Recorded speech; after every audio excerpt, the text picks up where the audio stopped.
Proudly we hail.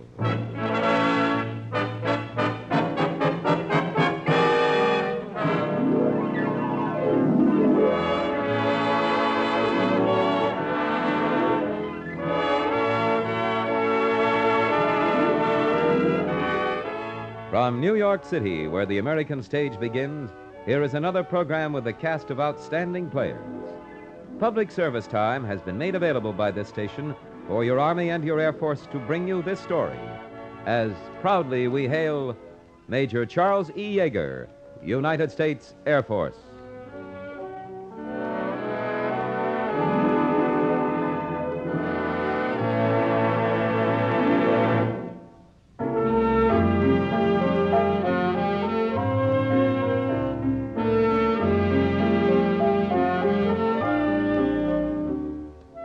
Our story is entitled Flight Through Sound, the story of the ever-growing pioneer spirit of our United States Air Force, the story of the first man to fly faster than the speed of sound.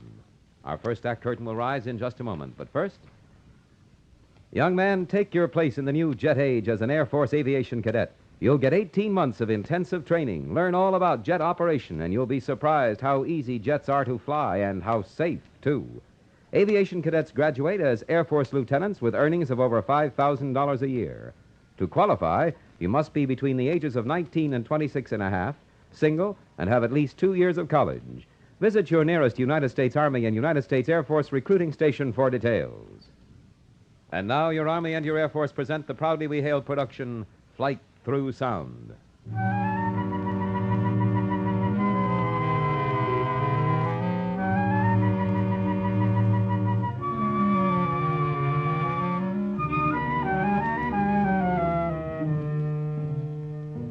Chuck Yeager. Name mean anything to you? It should. Chuck Yeager and the X-1, the first man and the first plane to fly through the dreaded shock waves that come at the speed of sound and live to tell the tale. Chuck Yeager and the X-1 will both go down in history because their flight through sound was, well, historic.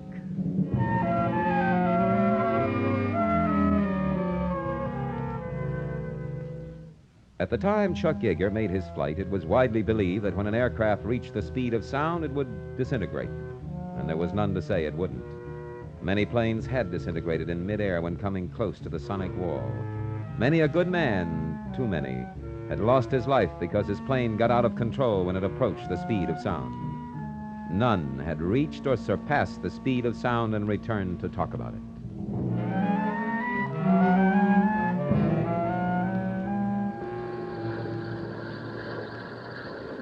Three men are talking in a bare room at Wright-Patterson Air Force Base, the Air Force's giant research and testing field outside of Dayton, Ohio. The season is midsummer and hot. The year 1947. The men are Colonel Albert Boyd, commanding officer of Edwards Air Force Base at Muroc Lake, California, Captain Jack Ridley, flight test engineer, and Captain Charles E. Yeager, a pilot. Captain Yeager has obviously just been called into the conference. There's an air of informality in the room. Colonel Boyd is talking. Well, that's the way it is, Yeager. Now, you're not being ordered to do anything. We just want to explain the problem to you. I'll be the flight test engineer, Chuck, and I think I can explain to you what you might want to know. But you have to know what this is all about before you can answer. Well, maybe I can cut this short and make it easier for you. You've got a new project for me. You want me to take Bell Aircraft's new X-1 up and test it? Right. But it isn't a normal testing job. The X-1 isn't really a plane. It's a flying laboratory. That was built for one purpose, to see if man can fly a plane faster than the speed of sound. Well, I sort of guessed that. Bell had a pilot, a good man. It tested the X-1. He took it up about Mach 0.8, and then he backed out. Maybe he wasn't as curious as I am. So they give the X-1 to another pilot. Now, he went through the same performance. He was willing to test any plane, but he wasn't going to try to fly through the sound barrier for any amount of money. I want you to know all this. I don't think any less of those men. If the plane can do it, someone's going to try. Why not me? As much as a person can know about anything that's never been done, I know that that plane can fly through the sound barrier. What'll happen then, we don't know.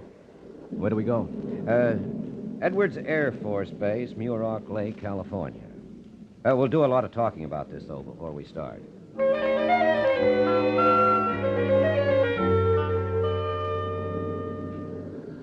Colonel Boyd, excuse me. My name is Kenneth Banghart. I've been listening, and I've got some questions. There are some things I don't understand. Maybe you could help me. Well, I can guess a few. What is Mach? Mm-hmm. How fast is sound, right? That's right. Well, the speed of sound varies with the temperature and the density of the air. Now, roughly at sea level, at about 60 degrees Fahrenheit, the speed of sound is about 760 miles per hour. Mm-hmm. Now, the temperature gets lower, so does the speed of sound, as you go higher. Now, at about 35,000 feet, the temperature levels off to minus 67 degrees. That's 67 below zero. Uh-huh. And it stays that way up to over 100,000 feet. And all through that, the speed of sound is constant at 662 miles an hour. So, the speed of sound varies between 660 and 760 miles an hour. That's about a mile every 5 seconds. That doesn't seem so fast, about 12 miles a minute. Huh? Hey, wait. That's not 12 miles an hour, that's 12 miles a minute. Right. Wow. And now for Mach. That's the speed of sound. Instead of calibrating instruments for high speeds in miles per hour, you see, we do it in terms of Mach. Uh-huh. Mach 1 is the speed of sound.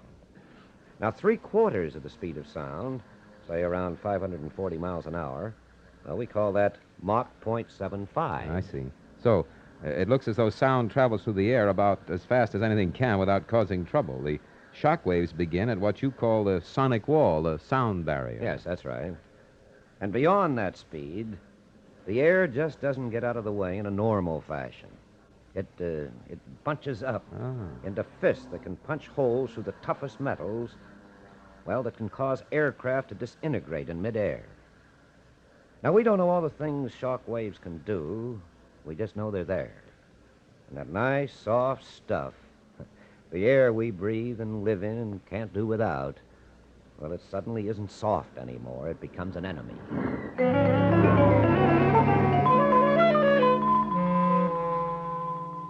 Pilots had hit that sound barrier long before Chuck Yeager, but none had gone through. If they did get through, they didn't come back to tell the tale, and neither did their instruments. It was Captain Yeager's project now to nurse the X-1 through a series of tests until he flew through the sound wall and came back to let the engineers know what lay beyond. Why did they choose Chuck Yeager for this? Well, maybe if we find out a little about him, we'll know. Maybe we should ask him a few questions. Where are you from, Captain Yeager? Hamlin, West Virginia. Suppose you never heard of it. It's only a small town, about 850 people. I went to school there. Graduated from the Hamlin High School when I was 18. So that fall, I enlisted in the Air Force.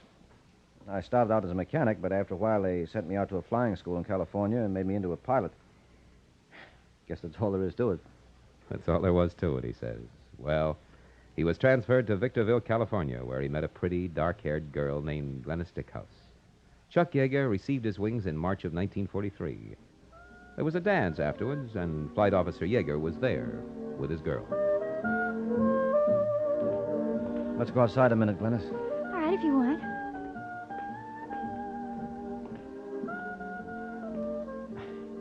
You know, this can't come as any surprise to you. I love you. I know. Ever since I first met you. First I looked and thought, boy. Well, then I thought, isn't she pretty? And then I thought, I'd like to meet her. And I did. And it was you. I knew you were thinking something like that. I knew you were looking at me. You had a sunburn, and your eyes were so blue and honest, and you looked, well, I don't know, a little shy and frightened, so that I wanted to comfort you. But at the same time, you looked very competent, as though you knew just what you were doing, were able to take care of yourself. And I think I figured you could take care of me, too. I'd like to. Will you marry me? Oh, you don't have to ask. You know my answer. Oh, there are so many things we have to do.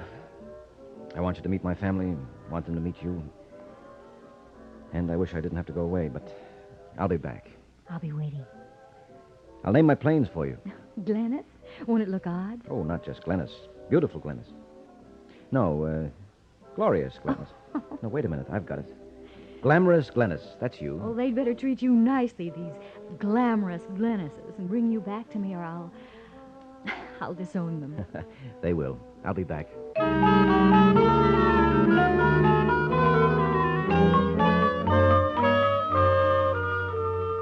It was wartime. All over the country, young lovers were being parted. Flight Officer Charles Yeager was assigned to the 363rd Fighter Squadron of the 357 Fighter Group and sent first to Tonopah, Nevada, and then at the end of 1943 to England.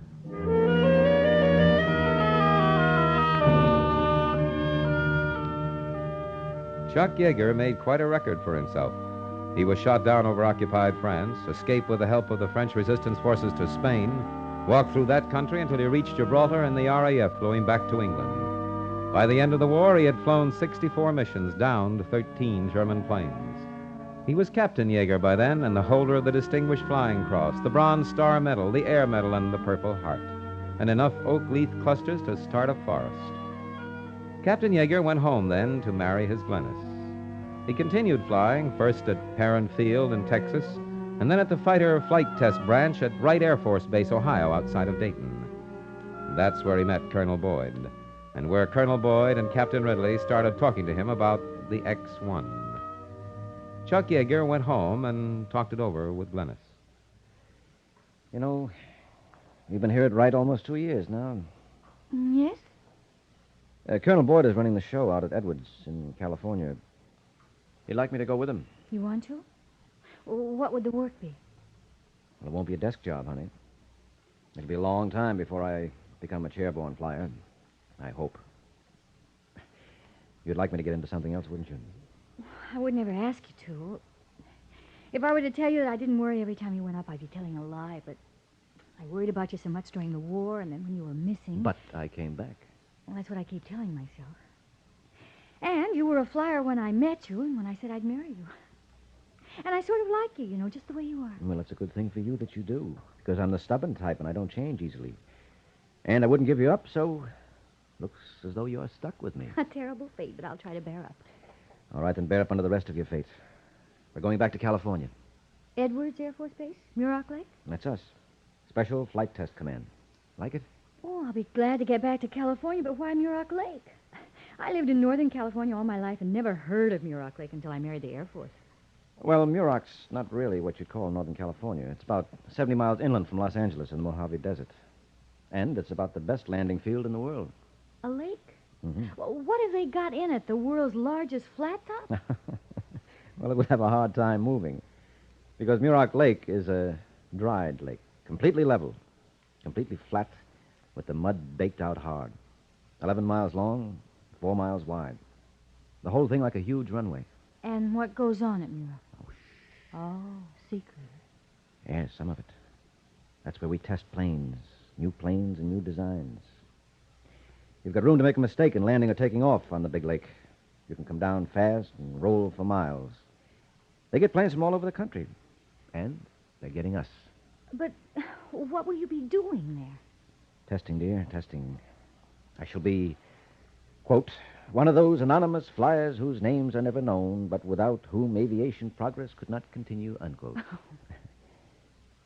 Well, who knows? I may get a chance to be the first person to do something, start something new, change the way people live.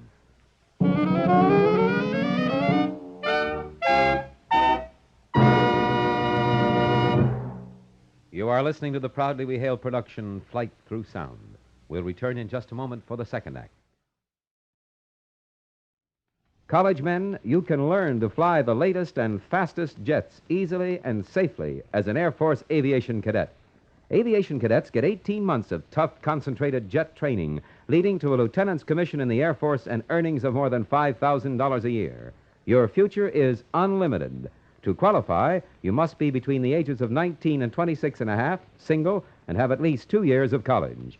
Visit your local United States Army and United States Air Force recruiting station now. You are listening to Proudly We Hail, and now we present the second act of Flight Through Sound.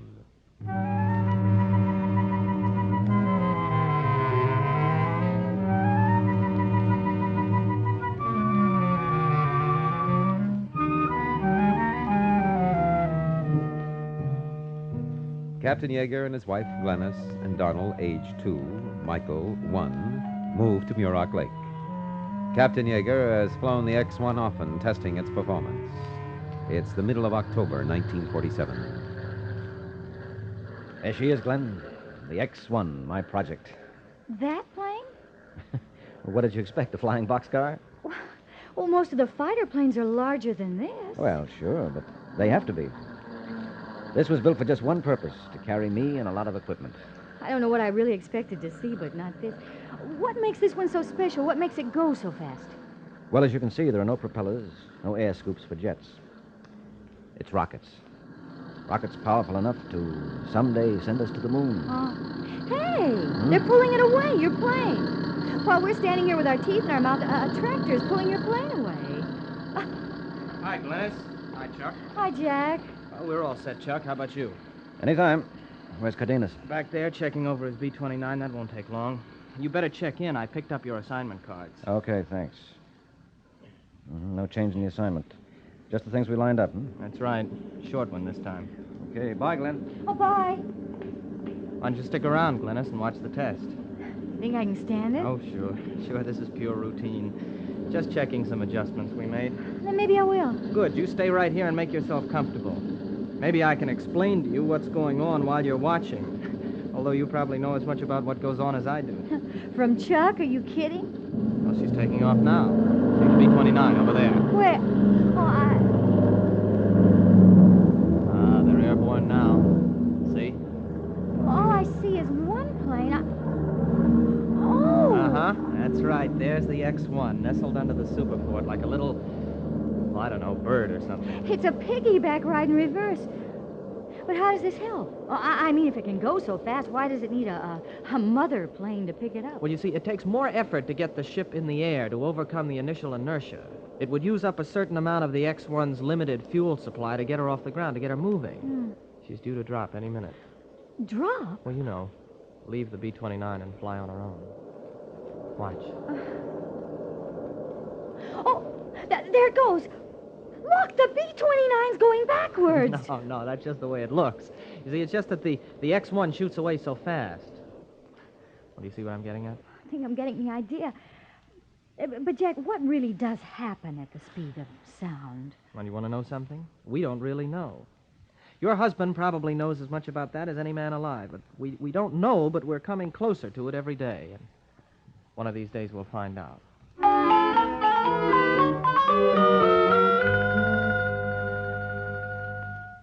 Glennis didn't know it, but she saw a semi-historic flight, the last test flight of the X-1 before the big one.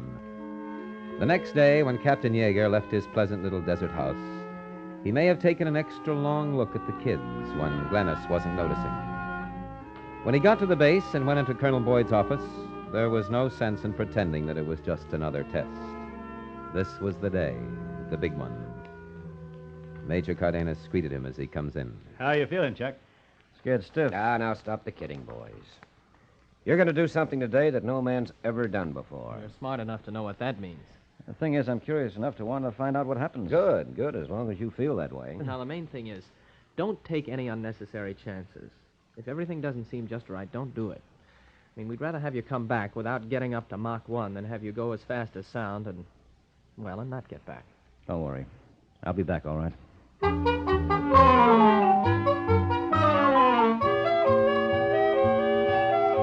It's October 14, 1947, a date that has gone down in aviation history. There goes the mothership carrying the X-1. Major Cardenas is in command of the B-29, number 800. He will take the X-1 aloft, talk with Captain Yeager on the radio, and tell him when to drop after the B-29 has attained the right altitude and speed. Then Major Cardenas' task is finished, and it's up to Captain Yeager.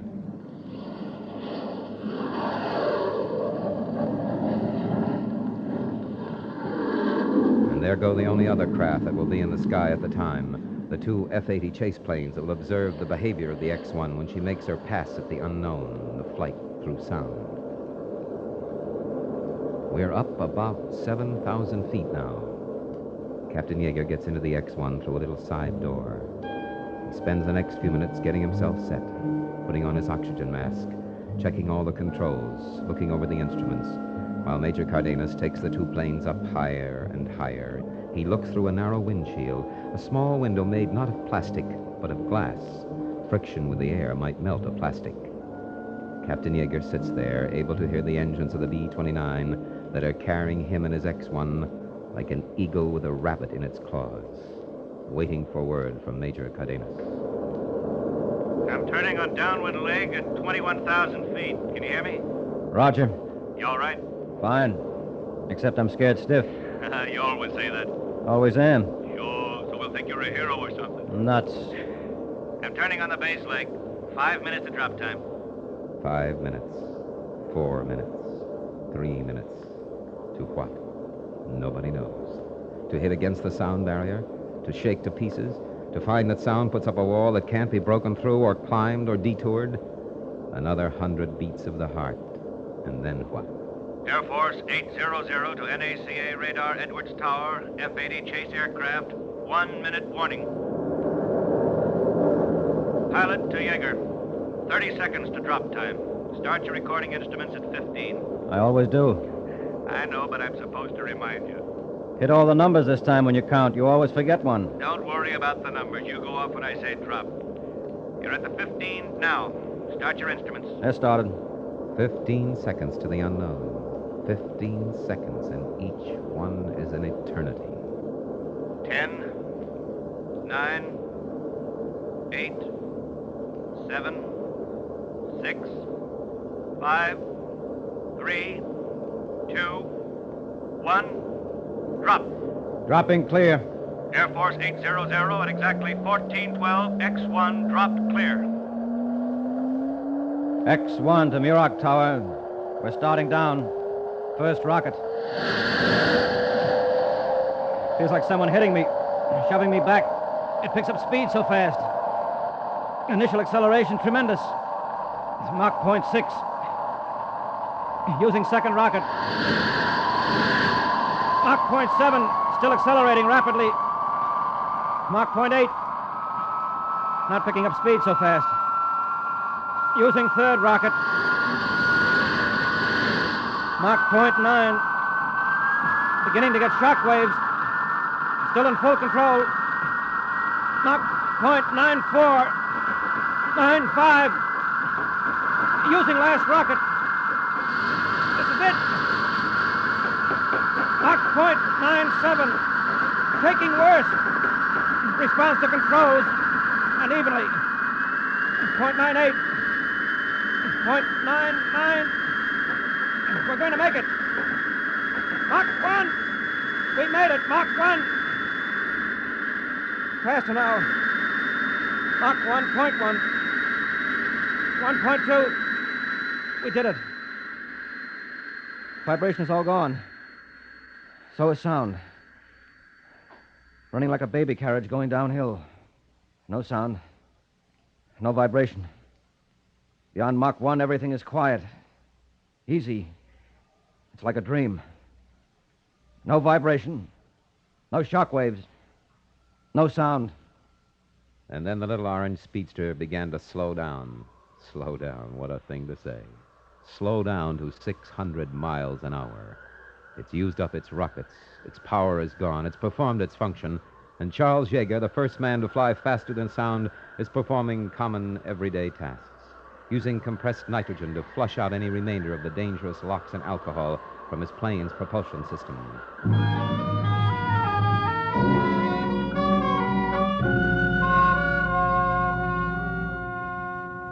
And he gets his speed down to a reasonable 165 miles an hour and lands on the hard, dried mud of Muroc Lake.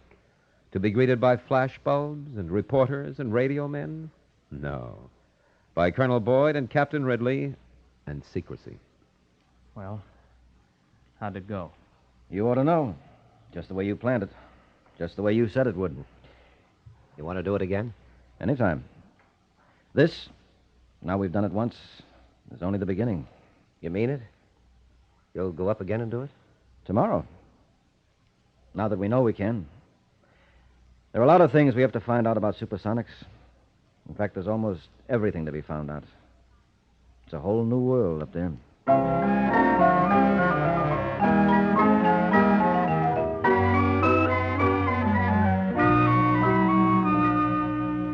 And that was the first flight through sound.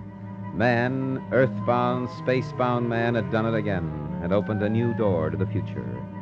That was October 14, 1947. That flight earned Captain, now Major Yeager, the Collier Trophy and the Mackay Trophy for outstanding service to aviation. What's Major Yeager doing now? He's testing highly classified aircraft only one step removed from the designer's drawing boards, and seemingly only another step from some of the craft described in science fiction. Some of these planes are perhaps as far ahead of their time as the X-1 was when Major Yeager started a few years ago. As he puts it, We punched so many holes in the sonic wall, you can still see them all over the Mojave Desert. and where's the X-1, the plane that first flew faster than sound? The X-1 is at the Smithsonian Institute in Washington, D.C., a stubby little orange-colored plane on exhibition with other planes that made history, Wrights and Langleys and Lindberghs and others. And the man who made the history? Well, he's still making it for the United States Air Force.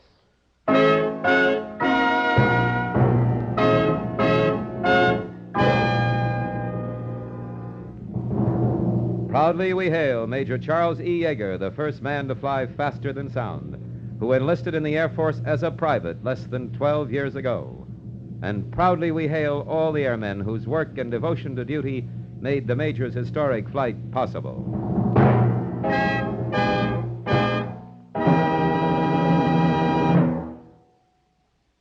Young man, if you've had 2 years of college, are single and otherwise qualified, there's a future for you as an aviation cadet in the U.S. Air Force. You'll receive 18 months of the world's finest flight training, fly the latest jets easily and safely, and graduate as an Air Force lieutenant with earnings of more than $5,000 a year. The aviation cadets of today will be the leaders of the jet age. Be one of them. Visit your nearest United States Army and United States Air Force recruiting station today.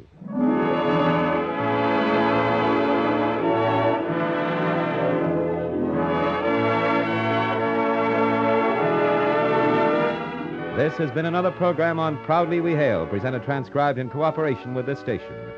Proudly We Hail is produced by the Recruiting Publicity Center for the United States Army and United States Air Force Recruiting Service.